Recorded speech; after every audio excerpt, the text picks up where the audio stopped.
독감 백신과 관련한 이슈들이 계속해서 터져나오고 있죠. 궁금증도 늘어만 갑니다. 보건복지부 출입하는 강대엽 기자와 알아보도록 하겠습니다. 어서 오십시오. 독감 백신 접종을 할지 말지 전문가 회의 결과 어떻게 나왔습니까? 네, 회의는 오후 6시 35분쯤 끝났지만 아직 발표는 나오지 않고 있습니다. 기존에 6시에 회의를 끝내고 7시에 발표할 예정이었지만 이 발표도 8시로 미뤄졌습니다. 그만큼 내부적으로 이견도 있고 정리할 부분도 많았다는 거죠. 네. 아직 발표는 나오지 않았지만 정부는 계속해서 문제가 없다는 입장을 밝혀왔었습니다. 백신 자체에 문제가 있다면 해당 백신을 맞은 사람들에게 이상 반응이 다수 나타나야 하고 또 이송 과정에 문제가 있다면 해당 지역에서 이상 반응이 다수 나타나야 하는데 둘 다 아니라는 게 그동안의 방역당국 설명입니다. 물론 제조번호가 같은, 그러니까 같은 날 같은 공장에서 생산한 제품을 맞고 사망한 사람들도 있었죠. 이에 대한 자세한 설명은 8시 이후에야 알 수 있을 것 같습니다. 그러니까 내부 의견 차이가 크니까 지금 결론을 아직도 못 내고 있는 거다. 이렇게 네. 지금 짚어보시고 있는 건데 어쨌든 국민의 불안감도 고려하지 않을 수가 없을 겁니다. 네, 맞습니다. 정부에서는 이 백신 자체에는 문제가 없다는 입장이지만 사망자들이 계속해서 나오면서 불안감을 호소하시는 분들이 많은데요. 또 대한의사협회에서도 어제 백신 접종을 일주일 동안 중단해야 한다고 주장하기도 했습니다. 오늘 박능우 보건복지부 장관이 MBN 뉴스와이드에 출연해서 이와 관련한 발언을 했는데 들어보시죠.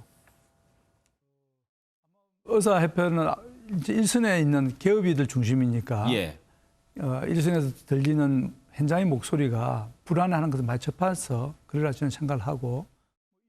네, 정부와 의협 사이의 입장이 다른 이유를 설명을 한 건데 그렇지만 백신이 안전하다는 과학적 근거는 확실하다고 덧붙이기도 했습니다. 백신 이 이상 반응, 그러니까 우리가 부작용이라고 얘기하죠. 네. 이런 이상 반응을 신고하는 건수도 굉장히 많이 늘었더라고요. 네, 대전시의 경우를 설명을 해드리면요. 백신 접종 이후에 발열과 오한, 구토 증상이 생겼다는 신고가 나흘 동안 52건이나 들어왔습니다. 지난해엔 14건이 있었는데 4배 가까이로 증가한 거죠.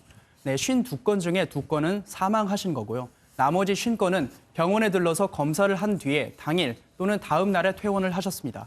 독감 백신을 맞고 사망한 분들이 많다 보니 혹시 나도 이런 마음에 신고를 많이 하신 건데요. 네. 불안감이 확산하고 있는 모양새입니다. 물론 이런 뉴스를 보고 주저하실 필요는 없고요. 이상 반응이 있으면 우선 신고하시는 게 중요하다는 말씀도 드리겠습니다. 예. 그리고 우리가 코로나19가 막 확산될 때 가짜 뉴스가 꽤 많지 않았었습니까? 이번 독감 백신 관련해서도 가짜 뉴스가 꽤 많은 것 같아요. 네, 대표적인 루머는 무료 독감 백신이 중국산이라는 주장입니다. 한 온라인 커뮤니티에 중국산 독감 백신 맞고 9명 사망이라는 글이 올라왔는데요.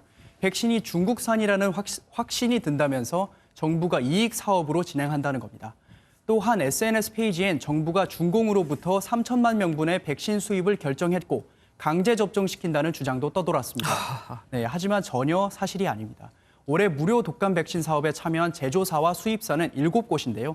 이 중 6곳은 국내에서, 나머지 1곳은 프랑스에서 제조합니다. 유료 접종에 대해 얘기를 말씀드리면 제조사가 3곳인데 2곳은 국내, 1곳은 독일에서 생산을 합니다. 즉 무료든 유료든 국내에서 유통되는 백신 중엔 중국산이 없는 거죠. 야, 중공이란 말 언제 적인지 잘 모르겠네요. 인도에서 백신을 접종받고 수백 명이 숨졌다. 뭐 이런 얘기도 있던데 물론 루머겠죠. 네, 온라인 커뮤니티와 블로그 등에 올라온 글인데요. 빌 게이츠 재단에서 아이들에게 백신을 주입했는데 수천 명이 장애를 얻고 또 수백 명이 사망했다는 내용입니다. 하지만 역시 근거가 없는 주장일 뿐이고요. 인도 정부 조사 결과 사망자들이 7명이 있긴 했지만 백신과의 관련성은 없는 걸로 결론이 났습니다. 예, 알겠습니다. 지금까지 강대엽 기자와 함께했습니다.